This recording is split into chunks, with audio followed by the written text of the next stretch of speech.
say about that, and maybe we should listen. Yeah? This is true.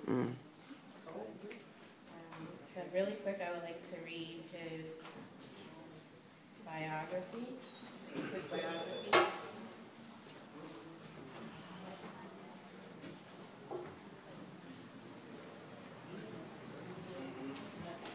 So this is Black Voices. It's an anthology of different writings from the diaspora. It was written over a long period of time, but it was copywritten in 1968. So if you ever get a chance to pick this up, maybe it might be a good read. County Cullen, James Baldwin, Lerone Bennett, Gwendolyn Brooks, people like that are in it. And this is what it has to say about Amiri Baraka. He was born in 1934, poet, playwright, novelist, essayist, and columnist. Leroy Jones, also Amiri Baraka, started out in literature as an avant-garde writer with primarily aesthetic interest, but has since become an active, controversial Black nationalist. He believes that it is a function of Black writers to be missionaries of Blackness, to reject the aesthetics of culture of white America, to study the African and Arabic languages, and to bring Black people together as a separate group and force in the United States. He was born in Newark, New Jersey, and attended the public schools there. He did his undergraduate work at Howard University and graduate work at the New School for Social Research and Columbia University. He studied in the Air Force from 1954 to 1957, and he was awarded a Whitney Fellowship in 1961 to 62, and a Guggenheim Award in 64 and 65. His play Dutchman received the Obie Award for the Best Off-Broadway Play in 1964, and he has published many volumes. This book is called Black Voices, so like I said, it was 68, so the history is only up until that point.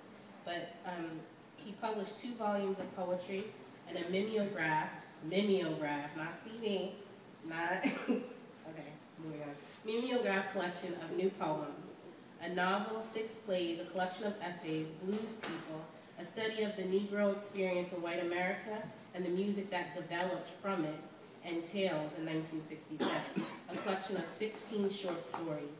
The 5 poems that follow in this book are a book of poems and the preface to a 20-volume suicide note that he wrote in 1961. Then on January 4th, 1968, he was sentenced in Newark to 2.5 to 3 years in jail on a charge of illegally possessing a gun, but he was subsequently released on $25,000 bail. We're talking about 1968, so do the math. Pending on appeal, and at the trial, the judge cited his disagreement with the ideas expressed in a poem by Jones as part of the motivation for his sentence. P-E-N is the name of the poem. And so an International Association of Writers voiced protest against this sentence as a violation of freedom of expression, and the organization was called United Black Artists, UBA, a group of more than 200 African-American artists, writers, intellectuals who rallied in his defense. And dictates of his individual consciousness were violated.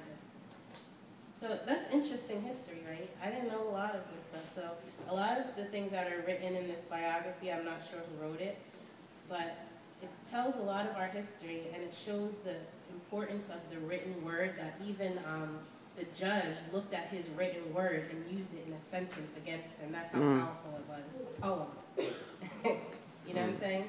And that over, what does it say?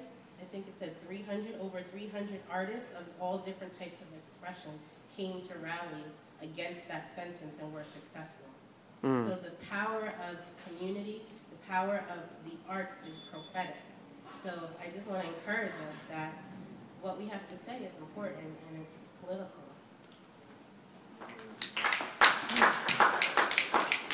And it's life-giving. So this is what he says. His poem is called Beautiful Black Woman. This is another book called The Black Poets. And it was edited by Dudley Randall. And it's an anthology of a bunch of different poets. So this is what he says about Black women. black women, they act. Stop them from failing, reigning. They are so beautiful. We want them with us. Stop them reigning. Beautiful, stop reigning. They fail. We fail them. And their stick out perpetuality at our weakness, reigning. Stop them. Black queens, Ruby D. weeps at the window, reigning, being lost in her life, being what we all will be, sentimental, bitter, frustrated, deprived of her fullest light. Beautiful black women, it is still raining in this terrible land. We need you. We flex our muscles, turn to stare at our tormentor. We need you, reigning. We need you, reigning, black queen. This terrible black lady's wander. Ruby D weeps the window, reigning. She calls, and her voice is left to hurt us slowly. It hangs against the same wet glass. Her sadness and age, and the trip, and the lost heat, and the gray cold buildings of our entrapment. Ladies, women, we need you. We are still trapped and weak. But we build and grow heavy with our knowledge. Women, come to us. Help us get back what always was ours. Help us, women. Where are you, women? Where and who and where and who? And will you help us? Will you open your body, souls? Will you lift me up, mother? Will you let me help you, daughter, wife, lover? Will you?